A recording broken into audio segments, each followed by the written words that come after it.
ওয়াকার কি করতে চাই সেটার একটা ইঙ্গিত পাইছি, আপনাদের সাথে সেটা শেয়ার করতে চাই। ওয়াকারের খাইশ কি সেটা সে গোপন করে নাই, ভালো কথা। বাংলাদেশ কলে ওই পথেই যাইতেছে।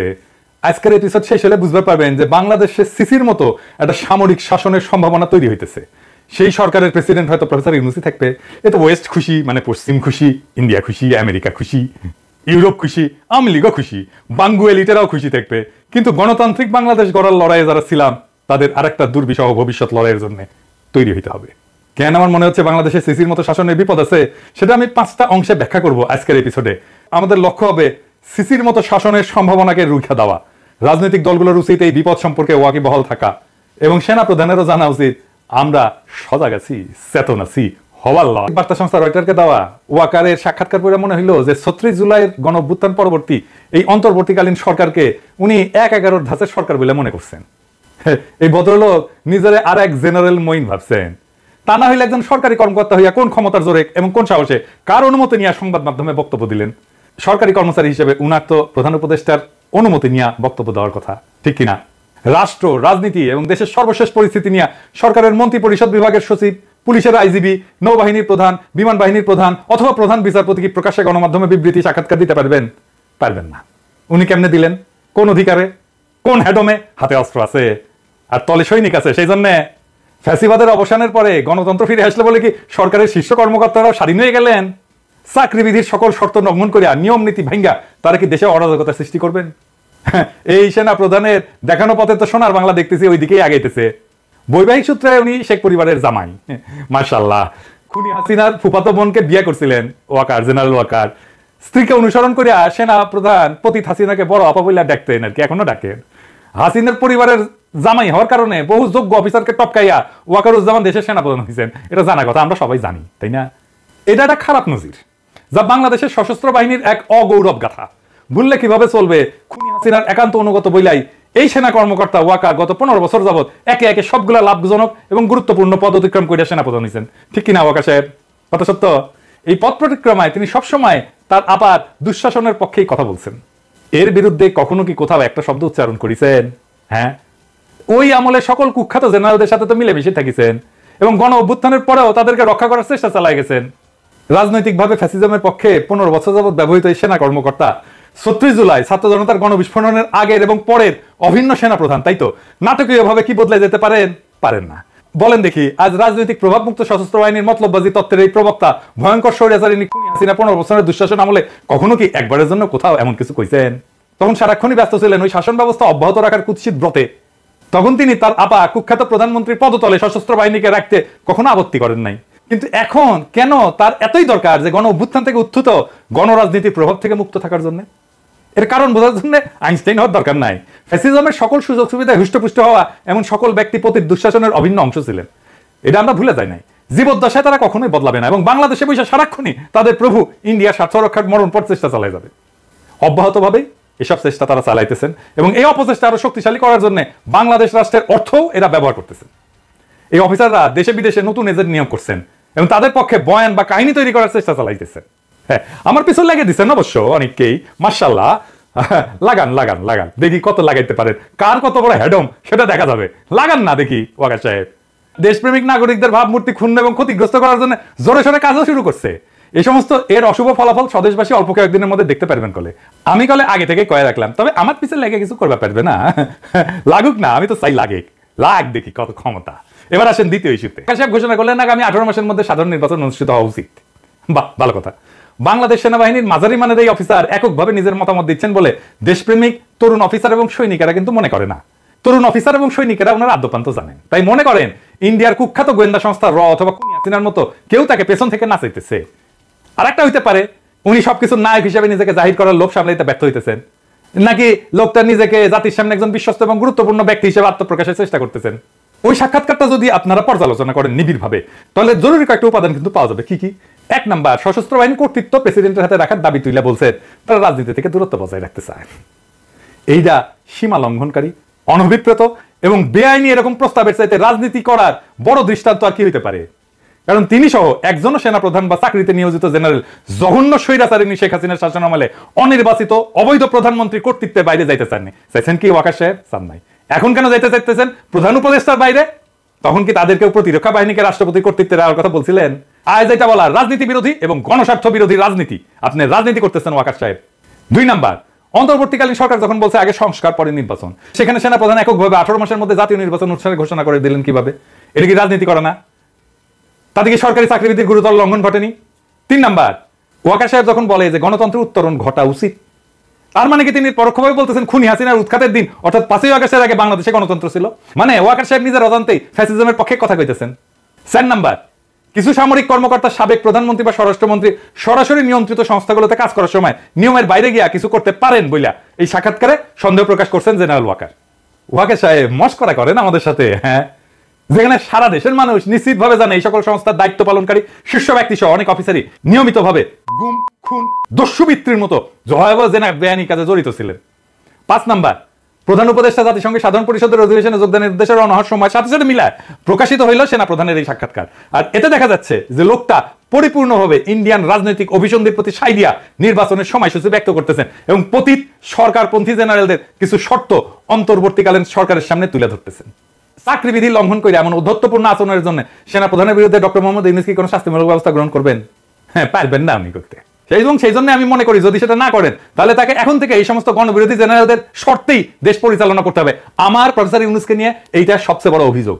কেন এটা আমি আবার বলবো, আবার আরো ব্যাখ্যা করে বলবো যে প্রফেসর ইউনূস সেনাবাহিনীর এই দুর্বৃত্তগুলো ইচ্ছা অনুসারে দেশ চালাইতেছে। বিএনপি, জামাত, বৈষম্য বিরোধী ছাত্র আন্দোলন সহ গণ অভ্যুত্থানে অংশগ্রহণকারী সকল দল, সংস্থা এবং পক্ষকে এই নতুন বাস্তবতা কিন্তু বুঝতে হবে এবং এর বিরুদ্ধে ঐক্যবদ্ধভাবে রুখে দাঁড়াইতে হবে। তা না করতে পারলে ভিন্ন রূপে ডেলে সাজানো ফ্যাসিবাদের নবছায়া গণতন্ত্র শূন্যতা, অধিকারহীনতার মধ্যে ইন্ডিয়ার কর্তৃত্বের অধীনে বসবাস করতে হবে। আমি বলে রাখলাম, লিখে রাখতে পারেন। এইবার আসেন তৃতীয় ইস্যুতে। ওয়াকার সাহেব যখন নিজের এখতিয়ারের বাইরে বিষয় নিয়ে নিয়ম নীতির সকল সীমা লঙ্ঘন করে কথা বলেন, দেখা যাচ্ছে আমাদের মিডিয়া তখন তা তুলে ধরতে ভয় বা লজ্জা পাইতেছে। লজ্জা নারীর ভূষণ এবং প্রথম আলো ডেইলি স্টারের ভূষণ। কিন্তু এটা কেন হবে? গণমাধ্যম কি এখনো খুনি হাসিনার শাসনামলে গড়ে ওঠা ভীতির পুরানো মানসিকতার রাজত্বে বসবাস করতেছেন, নাকি তারা জেনারেল ওয়াকারকে খুনি হাসিনার বনজামাই ভাইবা এখনো সন্ত্রস্ত থাকে, তাকে সমীহ করে? আচ্ছা, আরেকটা জিনিস বলি, আপনারা বলেন তো দেখি, জেনারেল ওয়াকার সামরিক বাহিনী সম্পর্কিত কমান্ড, নিয়ন্ত্রণ কাঠামো এবং নিয়ম নীতি সম্পর্কে কি অবগত না? যদি তা না হইয়া থাকে তাহলে কিভাবে তিনি ডিজিএফআই, এনএসআই, এনটিএমসি এইগুলোর মতো সংগঠনগুলোতে নিজের নিয়ন্ত্রণে নিলেন? নিজের নিয়ন্ত্রণে নিছেন এটা জানেন তো? আদতে এগুলোর নিয়ন্ত্রণ প্রধান উপদেষ্টার হাতে থাকার কথা। তো প্রফেসর ইউনূসকে অতিরিক্ত কাদের বোঝা মনে করে এগুলোর দায়িত্ব সেনা প্রধানকে সামলাইতে দিচ্ছেন। শুধু তাই না, ডিজি, বিজিবি, ডিজি আনসার, র্যাবের অফিসাররা কেন স্বরাষ্ট্র উপদেষ্টাকে টপকায় বা উপেক্ষা করে সেনা প্রধানের কাছ থেকে নির্দেশ নিতেছেন জানেন নাকি? এটা কিন্তু হইতেছে দাপ্তরিকভাবে মূল বস প্রধান উপদেষ্টা হওয়ার পরেও সশস্ত্র বাহিনী বিভাগের প্রিন্সিপাল স্টাফ অফিসার কেন সেনা প্রধানের কাছ থেকে সিদ্ধান্ত নেন? প্রধানমন্ত্রী বা প্রধান উপদেষ্টার পরিবর্তে রাষ্ট্রপতির হাতে সশস্ত্র বাহিনীর দায়িত্ব রাখার পরামর্শ দেওয়ার ক্ষমতা জেনারেল ওয়াকারকে কে দিছে? তিনি কি সংবিধান সংস্কারের জন্য গঠিত কমিশনকে প্রচ্ছন্নভাবে দিক নির্দেশনা বা হুকুম দিতেছেন? দেখা যাক আমাদের সেই প্রবাসী পণ্ডিত আলী রিয়াজ কার সাথে আপোষ করেন, কাকে ভয় পান এবং কার ইঙ্গিতে উদ্বস করেন দেখবনি আমরা। বর্তমানে এটা স্পষ্ট যে সশস্ত্র বাহিনীর উপরে প্রফেসর ইউনূসের কোনো নিয়ন্ত্রণ নাই। আমার এইটা চিন্তা এবং আমি প্রফেসর ইউনূসকে প্রথম থেকে বলে আসতেছি, আপনার নিয়ন্ত্রণ নিরঙ্কুশ করেন, আমরা সমর্থন দেব বলে আসছি কিন্তু। এবং এটার ফলে জেনারেল ওয়াকার প্রকাশ্যে এসে অনবরত বিভিন্ন বিতর্কিত বিবৃতি দিচ্ছে, ফলে পরিস্থিতি ক্রমশ ঘোলাটে হচ্ছে। রয়টার্সের সঙ্গে জেনারেল ওয়াকারের সাক্ষাৎকারে যে চিন্তাটা জনমনে সবচেয়ে বেশি ধাক্কা দিছে তা হইল রাষ্ট্রপতি এবং প্রধানমন্ত্রীর ক্ষমতার ভারসাম্য রাখা এবং সশস্ত্র বাহিনী রাষ্ট্রপতির অধীনে থাকা। কল্পনা করেন, সশস্ত্র বাহিনীর নিয়ন্ত্রণ গণতান্ত্রিক ধারায় অবাধ এবং সুষ্ঠু নিরপেক্ষভাবে নির্বাচিত সরকারের অধীনে নাই, আছে একজন মনোনীত রাষ্ট্রপতির হাতে, সুপ্পুর মতো লোকের হাতে। সেই সরকার কি কখনো স্বাধীনভাবে চলতে পারবে? বাংলাদেশে পাকিস্তানের চিহ্ন দেখতে পারতেছেন না? ইমরান খানের যে দশা হয়েছিল এরকম হবে না? পাকিস্তানের মতো জেনারেল সাহেবদের গুতায় জনগণের ভোটে নির্বাচিত রাজনীতিবিদদের শাসন কি কখনো কার্যকর হবে? হবে না। ঠিক ওইটাই চাইতেছে ওয়াকার। আমাদের মতে এটা ভীষণ বিপজ্জনক একটা প্রস্তাব। আপনি মহান ন্যায় করছেন ওয়াকার সাহেব এই প্রস্তাব দিয়ে। আপনি ভাইবেন না আপনার চালাকি আমরা ধরতে পারবো না। আপনার ডালে ডালে চলেন, আমরা পাতায় পাতায় চলি। ওয়াকার সাহেব পলিটিক্স করে আসা লোক, বহুত দিনের, 18 বছর বয়স থেকে পলিটিক্স করি, আর আপনি 18 বছর বয়স থেকে লেফট রাইট করেন। আঙ্গের সাথে চালাকি করবেন না, চালাকি ধরে ফেলবো। চালাকি ধরে ফেলা আমি ছাড়াও মেলা লোক আছে। হ্যাঁ, পরে আবার চিন্তা করেন না যে পিনাকিটা সরাই দিলে আবার ভালো হয়ে যাবে। না, আমি ছাড়া মেলা লোক আছে, এটা ধরে ফেলবে। তো আমার মনে হয় যে ভবিষ্যতের এই সমস্ত বিকল্প পথ মাথায় রেখে শাসক জেনারেল সাহেবেরা 5ই আগস্ট হাসিনার নিরাপদ পলায়ন নিশ্চিত করছিলেন। তারা এটা করতে গিয়া বাংলাদেশ রাষ্ট্রের নিরাপত্তার প্রশ্নে যে সমস্ত আপোষ এবং স্বার্থহানিকর অঘটন ঘটাইছেন তা নিয়ে তরুণ অফিসার এবং সৈনিকদের সামনে কিছু প্রশ্ন উত্থাপন করা জরুরি। কি কি সেই প্রশ্ন? নাম্বার, একটা দেশবাসীর উদ্দেশ্যে একটা পরিকল্পিত নাটক প্রচার করা হয়। দেশবাসীর উদ্দেশ্যে বলা হয়েছিল যে বিক্ষুব্ধ জনতা গণভবনের দিকে আগায় আসতেছিল বলে মাত্র 45 মিনিট সময় বেঁধে দেওয়া হয় হাসিনাকে। এই সময়ের মধ্যে পদত্যাগ করে হাসিনা সামরিক হেলিকপ্টার করে দেশ ছাড়ে। কিন্তু নাটকটি সময়ের ফ্রেমে বিশ্বাসযোগ্যতা হারায়। এটা নিছক 45 মিনিটের নাটক ছিল না, হুট করে কিছু হয়নি। জবনিকাপাতের বেশ কয়েক ঘন্টা আগে থেকে এই নাটক সাজানো হয়েছিল, যার প্রত্যেকটা মিনিটের হিসাব এবং বিবরণ এবং ঘটনার বিস্তারিত অবশ্যই আছে। কখন হয়েছিল এই নিরাপদ পলায়ন নাটকের প্লট রচনা, কে বা কারা এটা তৈরি করছিল, এর সাথে কি ইন্ডিয়া জড়িত? প্রতিবেশীদের সঙ্গে আতাত করে সফল সমন্বয় ঘটায় কি হাসিনাকে দিল্লিতে পাঠানো হইল? 2 নাম্বার, 5ই আগস্ট হাসিনা পদত্যাগ করলে তার সরকার কার্যত বিলীন হয়ে যায়। তখন রাষ্ট্রপতি ছাড়া এমন কোন কার্যকর রাজনৈতিক শাসন বা কর্তৃত্ব ছিলেন না যিনি এই পলায়ন অনুমোদন করবেন। তিনি কি হাসিনার সেফ ইভাকুয়েশন নিশ্চিত করছেন? পদত্যাগের পর সামরিক বিমানে চইরা দেশ ত্যাগ কি হাসিনার জন্য বৈধ ছিল? গণভবনের পেছনে এসা হেলিকপ্টার চইরা কুর্মিটোলা বিমান ঘাটিতে, সেইখান থেকে C-130 বিমানে চড়াই সীমান্ত পাড়ি দিয়া ফ্যাসিস্ট হাসিনাকে দিল্লি নিয়ে যেতে কে নির্দেশ দিয়েছিলেন? বিমান বাহিনী প্রধান। বিমান বাহিনী প্রধান কি একাই এই অপরাধপূর্ণ সিদ্ধান্ত নিয়েছিলেন, নাকি অপরাপর চেইন অফ কমান্ড বা সার্ভিস চিফদের সাথে পরামর্শ কইরা এই অপকর্মটা সম্পন্ন করছিলেন? 3 নাম্বার, ওই যে নাগরিক টিভিতে সাকিবের সাথে টেলিফোনে কথা বলার সময় ওয়াকার সাহেব একটা প্রকাশ্য বিবৃতি দিয়েছেন, সেখানে বলছেন হাসিনার দেশ ত্যাগের খবরটা তিনি কারো কাছ থেকে শুনছেন। শুনেন কি বলে। প্রথম কথা হচ্ছে যে আমি তো পলিটিক্যাল পার্টিগুলোর সাথে ডিসকাশন করছিলাম, তখন আমাকে সামবডি সে যে উনি তো চলে যাচ্ছে, উনি is on the runway, he has taken off. তো এটা আমি জানতাম না যে she is leaving the country. কি কইলো শুনলেন তো? সেই সময়টাতে নাকি তিনি সকল রাজনৈতিক দলের নেতা, ছাত্র নেতা এবং নাগরিক সমাজের ব্যক্তিদের সাথে সেনা সদরে ছিলেন। সেক্ষেত্রে যে প্রশ্ন অমীমাংসিত থাকে তা হইল, সেনা প্রধান তখন কেন সেনা সদরে এই সমস্ত অতিথিদের আমন্ত্রণ জানাইছিলেন? 4 নাম্বার, বাংলাদেশ বেসামরিক বিমান চলাচল কর্তৃপক্ষ কি খুনি হাসিনার ইন্ডিয়া যাওয়ার ফ্লাইট ক্লিয়ারেন্স ছাড়পত্র পাইছিল? যদি না পাইয়া থাকে তাহলে খুনি পালালো কার সহায়তায়? পলায়নরত স্বৈরাচারিণীর বিমানের ট্রান্সপন্ডার কেন বাংলাদেশের আকাশ সীমা অতিক্রম করা পর্যন্ত বন্ধ রাখা হয়েছিল? এতে কি ওই বিমানে থাকা সকল যাত্রীর জীবন বিপন্ন হওয়ার হুমকির মধ্যে ছিল না? 5 নাম্বার, ফ্লাইটে হাসিনার সঙ্গে আর কে কে ছিল? ওই আরোহী তালিকা কোথায়? ক্রু কারা ছিল? SSF এর PGR এর কোন সদস্যরা খুনির সঙ্গে উঠছিল? ওই বিমানে থাকা সব যাত্রী কি বৈধ ভিসা ছিল? 6 নাম্বার, পালানোর নিরাপদ পথ তৈরি করে দিতে ইন্ডিয়ার সঙ্গে যোগাযোগটা কে করে দিছিল? এই আলোচনার মধ্যস্থতা কে করছিল? খুনি হাসিনার নিরাপদ পালানোর বিষয়ে রাজনৈতিক দলের নেতা, ছাত্র নেতা এবং নাগরিক সমাজের কর্তা ব্যক্তিদের মধ্যে কার সম্মতি দিছিল? আমরা মনে করি এই প্রশ্নগুলোর উত্তর জানা খুবই গুরুত্বপূর্ণ কর্তব্য। বাংলাদেশের নাগরিকদের, বিশেষ করে আন্দোলনে অংশগ্রহণের ছাত্র জনতা, জুনিয়র অফিসার এবং সৈনিকদের এই সমস্ত তথ্য জানার অধিকার আছে। অথচ এখন পর্যন্ত ডক্টর মোহাম্মদ ইউনূসের অলস, অকেজো, অথর্ব, বুড়া হাবরার অন্তর্বর্তী সরকার এই বিষয়ে সম্পূর্ণ নীরব। এইবার আসেন চতুর্থ ইস্যু নিয়ে আলাপ করি। বাহিনী কি মাতৃভূমি রক্ষা করতে প্রস্তুত? দেশে বড় যে কারণ দেশবাসীর চোখের আলোয় রাখা হইতেছে তা হইল বাংলাদেশের সীমান্ত এখনো অস্থিতিশীল। সীমান্তের ঠিক ওপারে আরাকান আর্মি এবং মিয়ানমার সরকারি বাহিনীর মধ্যে লড়াই চলমান। রোহিঙ্গারা এখনো নিজের ভূখণ্ডে নির্যাতিত।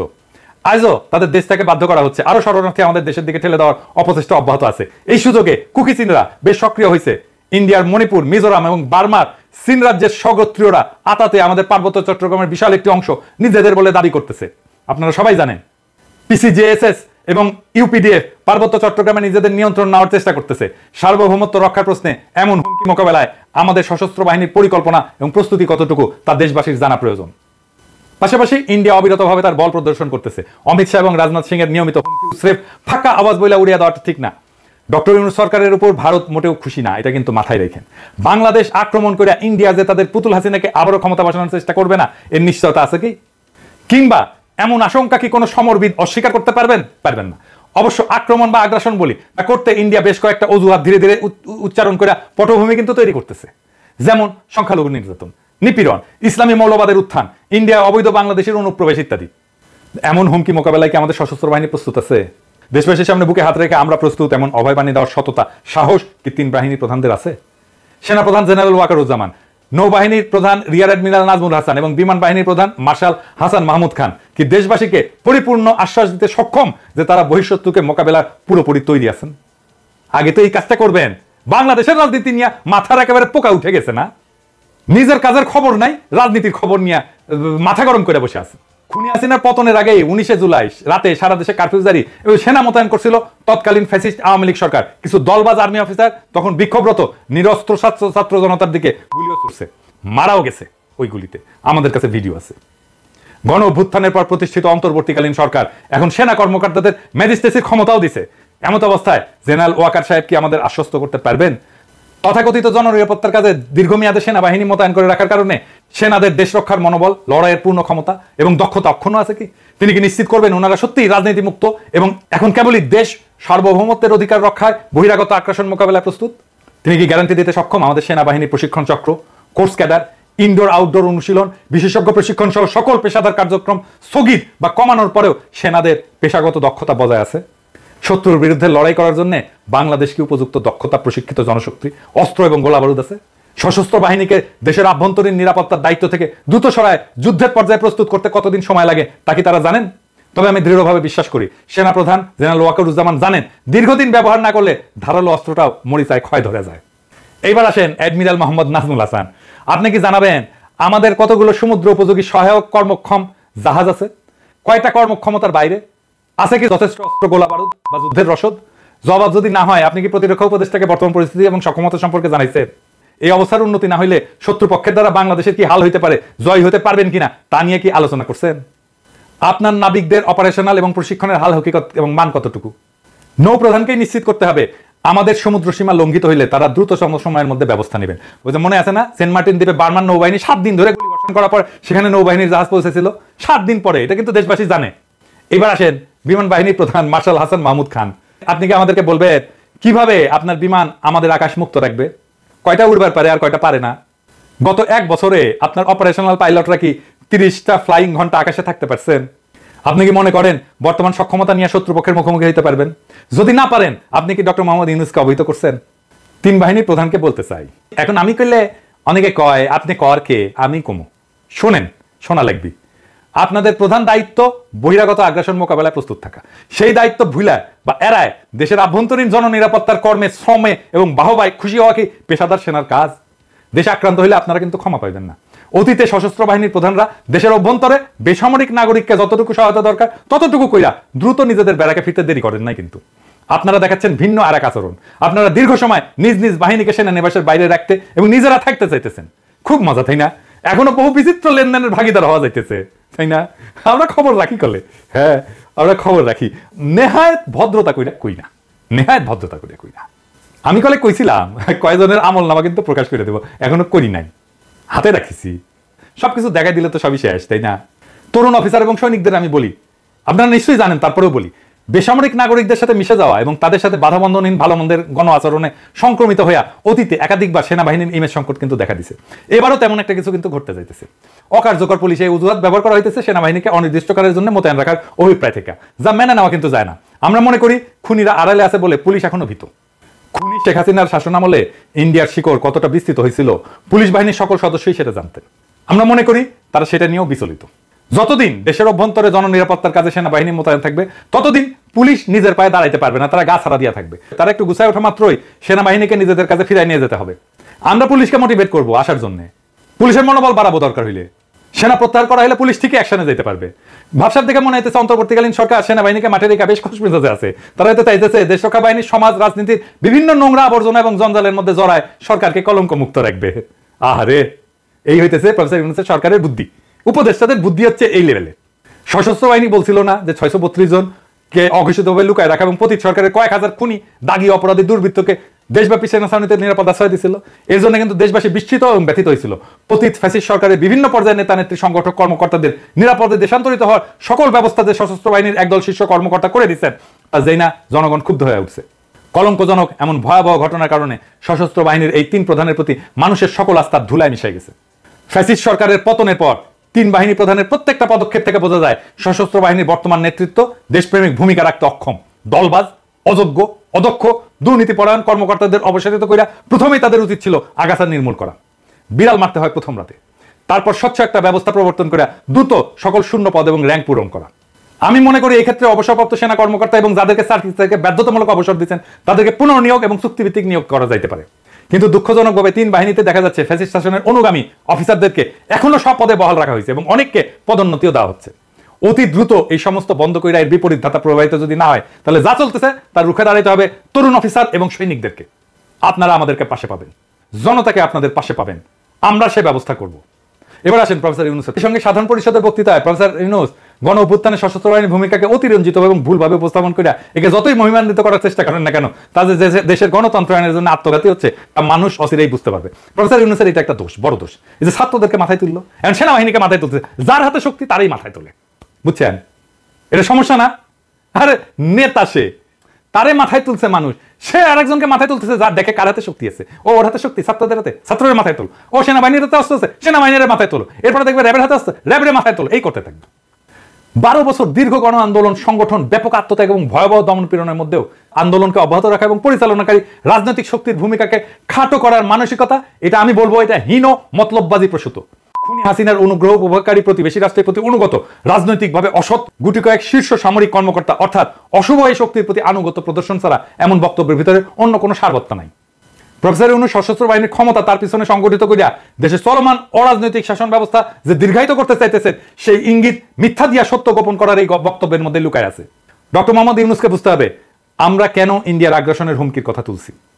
প্রতিবেশীদের প্রতি নত জানু বাংলাদেশের সশস্ত্র বাহিনীর বর্তমান নেতৃত্ব আত্মসমর্পণের পথ বেছে নেবে। এরা পরিশ্রমকে ভয় পায়, এরা শত্রুকে মোকাবেলা করতে চায় না, মালগুলা নানা সুযোগ সুবিধার দুর্নীতিতে আকণ্ঠ ডুবে গেছে। এই জন্য এরা দেশকে পুনরায় প্রতিবেশীদের কোমল বা প্রচ্ছন্ন নিয়ন্ত্রণের আওতাধীন করে ফেলবে এবং ইসলাম বিদ্বেষী পশ্চিমা সেকুলারিজমের তত্ত্বের ছায় পুনর্বাসিত হবে নব্য আওয়ামী লীগ। বিনিময়ে আপনাকে হয়তো ঘুষ হিসেবে দেওয়া হবে প্রফেসর ইউনূস দেশ শাসন এবং কর্তৃত্বের দীর্ঘস্থায়ী স্বাদ। প্রধান উপদেষ্টা যদি না জানেন এটা তার ব্যর্থতা, সশস্ত্র বাহিনীতে ফ্যাসিস্ট আওয়ামী লীগের স্বার্থ সংশ্লিষ্ট কর্মকর্তারা শপথে অটুট, অক্ষত এবং অক্ষুণ্ণ অবস্থায় আছে। এক একটা দিন যাচ্ছে আর জেনারেল ওয়াকার নিজের কর্তৃত্ব সুসংহত করতেছেন। যদিও দেশে বিদেশে প্রভাব প্রতিপত্তি ডক্টর মোহাম্মদ ইউনূসের ধারে কাছেও নাই ওয়াকারের, তবে শাসক হিসেবে এই সরকার প্রধানের ব্যক্তিত্বে যে বড় ধরনের সমস্যা আছে তা উনার গত 8 সপ্তাহের শাসনে কিন্তু বোঝা গেছে। আরো উপলব্ধি করা গেছে যে সেনা নেতৃত্বের দিকে ঝুঁকে পড়া উনার শাসন বেশ নড়বড়ে এবং ভঙ্গুরি থাকবে, যা বাংলাদেশকে স্থিতিশীলতা দিতে পারবে না। আর সেটাই ইন্ডিয়ার চাওয়া। এমন আয়োজনকে তার ধরে রাখতে তারা সমর্থন যোগাবে। এমন পরিস্থিতি দীর্ঘদিন বিদ্যমান থাকলে জেনারেল এরশাদের মতো একটা নিকৃষ্ট ইন্ডিয়ান এজেন্টকে ক্ষমতায় বসাইতে প্রতিবেশীদের খুব একটা বেগ পেতে হবে না। দেখেন না কিছু পাবলিক তো আছে এখন ওয়াকার করে জিন্দাবাদ দেয়, যেহেতু হাতে বন্দুক আছে। ওয়াকার নাকি বহুত কিছু করিছে হাসিনা সরার জন্য, খেয়ালই নাই ওই হাসিনা ওর আপা। তো এইরকম করে ক্ষমতা দখল করে উপরন্ত তার পেছনে পশ্চিমাদের সমর্থন জুটাই ফেলতে পারবে। জনধিকৃত হাসিনাকে যদি 15 বছর ক্ষমতায় রাখা যায়, তাহলে একজন মধ্যম মানের জেনারেলকে দিয়ে পরবর্তী 10 বছর বাংলাদেশ শাসন করা যাবে না কেন? এটা ভাববো কেন? জেনারেল 9 বছর শাসন আমলে যেভাবে আওয়ামী লীগ সহ অন্যান্য কিছু বিশেষ দলের সমর্থন পাইছিলেন, সেভাবে জেনারেল ওয়াকার যে সহায়তা পাইতে পারেন সেটার আলামত ইতিমধ্যে বাংলাদেশের রাজনীতিতে উকি দিচ্ছে। আপনি তো দেখেন আমার কমেন্ট বক্সে যদি জেনারেল ওয়াকারকে কিছু কয় তাইলে এসে ঝেপে পড়ে কিছু লোক, দেখেছেন? এরশাদ দল করেছিল, ওয়াকারও দল করে ফেলবি। আর প্রফেসর ইউনূস আপনি কিন্তু মাথায় রেখেন, আপনার সাথে ইন্ডিয়ার যদি কোনো ঝামেলা হয় আমেরিকা কিন্তু আপনার পক্ষ নিয়ে আগে আসবে না। আপনার বড় বন্ধু হওয়া সত্ত্বেও মার্কিনের পিছু উঠবে, যেভাবে গত জানুয়ারিতে জাতীয় সংসদ নির্বাচনকালে চূড়ান্ত দুঃসময়ে বাংলাদেশকে পরিত্যাগ করছিল তারা। অন্তর্বর্তীকালীন সরকার প্রধানের ব্যক্তিত্বহীনতার মাত্র 8 সপ্তাহের ব্যবধানে সেনা প্রধানের সবচেয়ে বড় দুর্বলতায় পরিণত হয়েছে তার মূল শক্তিতে। জেনারেল ওয়াকারের দুইটা ভিন্ন পরিচয় তাকে অদ্ভুত এক সামর্থ্য যোগাইতেছে। একাধারে তিনি সেনা প্রধান এবং খুনি হাসিনা পরিবারের জামাতা। এটাই বাংলাদেশের এই মুহূর্তে সবচেয়ে বড় ট্র্যাজেডি। ডক্টর মোহাম্মদ ইউনূসের সরকার ইন্ডিয়াকে তোষামত করতেছে আর সেনা প্রধান পদে বসে আছে তাদেরই এক এজেন্ট, আর প্রেসিডেন্ট হয়ে বসে আছে আর এক হাসিনা নির্বাচিত লোক সুপ্পু। গণ অভ্যুত্থান সংগঠনকারী এবং পরিচালনাকারী এবং নেতৃত্ব প্রদানকারী বিশাল আত্মত্যাগে মহিয়ান ছাত্র জনতা সহ সকল আন্দোলনকারী রাজনৈতিক শক্তির সঙ্গে সহায়তা না কইরা ডক্টর মোহাম্মদ ইউনূস আজ ব্যাপকভাবে দুর্নীতিগ্রস্ত সেনা নেতৃত্বের সঙ্গে আঁতাত করেছেন। ঘাতকদের একটা অংশের পক্ষ নিচ্ছেন এবং পতিতদের রাজনৈতিক স্বার্থ দেখিচ্ছেন।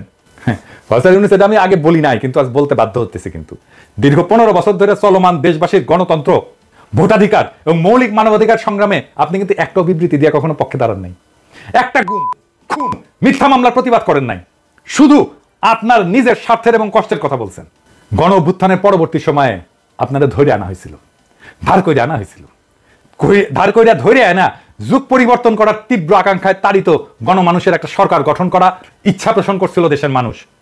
কিন্তু এই সরকার বিপ্লবের আকাঙ্ক্ষাকে ধারণ করতে পারে না, সরকারও পরিচালনা করতে পারে না। এইটা প্রমাণিত হয়েছে আজ বাংলাদেশের ইতিহাসের ঘটমান বেদনাদায়ক এবং করুণ কাহিনীর সাক্ষী হওয়া একজন মানুষ হিসেবে আমাদের বারে বারে জনপ্রিয় একটা প্রবচনের কথা মনে পড়তেছে, তোলা দুধে পোলা বাঁচে না।